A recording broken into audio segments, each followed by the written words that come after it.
Hello అండి, అందరూ ఎలా ఉన్నారు? బాగున్నారా? సో ఈరోజు వచ్చేటప్పటికి సండే స్పెషల్ చేపల పులుసు. అండ్ ఈ చేపల పులుసు ప్రిపేర్ చేసుకుంటాం కోసం అయితే మనం అన్నం కొన్న కడాయి ఒకటి తీసుకోవాలి. దాంట్లో ఆయిల్ వేసుకోవాలి. ఆయిల్ ఎక్కువగా పడుతుందండి. వేరుశనగ నూనె అయితే చాలా టేస్టీగా ఉంటుంది రెసిపీకి. అండ్ అందులో ఒక 5 నుండి 10 పచ్చిమిర్చి మనం స్పైసీనెస్ని టేస్ట్ చేసుకుని యాడ్ చేసుకోవాలి. అండ్ దాంట్లోనే ధనియాలు, జీలకర్ర, అల్లం, వెల్లుల్లిపాయ, ఉల్లిపాయ కలిపి చేసిన పేస్ట్ అండి అది వేసేసి ఆయిల్లో బాగా ఫ్రై అవ్వాలి.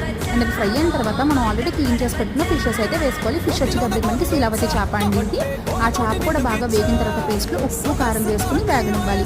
అది బాగా వేగిన తర్వాత దాంట్లో మనము వాటర్ వేసుకోవాలి. అండ్ ఈ లోపల చూపించిన విధంగా చింతపండు అయితే మనం నానబెట్టుకోవాలన్నమాట. చింతపండు నాని లోపల మనకి అక్కడ మన కర్రీ అయితే ఉడుకుతుంది. అండ్ ఇంకొకటి మీరు గుర్తుపెట్టుకోండి, కర్రీ పీస్ కొంచెం ఉడికిన తర్వాత మనం చింతపండు వేసుకోవాలి. ఇదిగోండి అప్పుడు మనకి ముక్కు ఉడికింది అనిపిస్తుంది. నానబెట్టుకునే చింతపండు అయితే మనం యాడ్ చేసుకోవాలి. తర్వాత బెండకాయ, కరివేపాకు వేసుకోవాలి. ఆయిల్ పక్కన ఇలా తేరుతున్నట్టుగా కనిపిస్తుంది కదా, ఆ టైంలో మనము కొత్తిమీర వేసుకోవాలన్నమాట. ఈ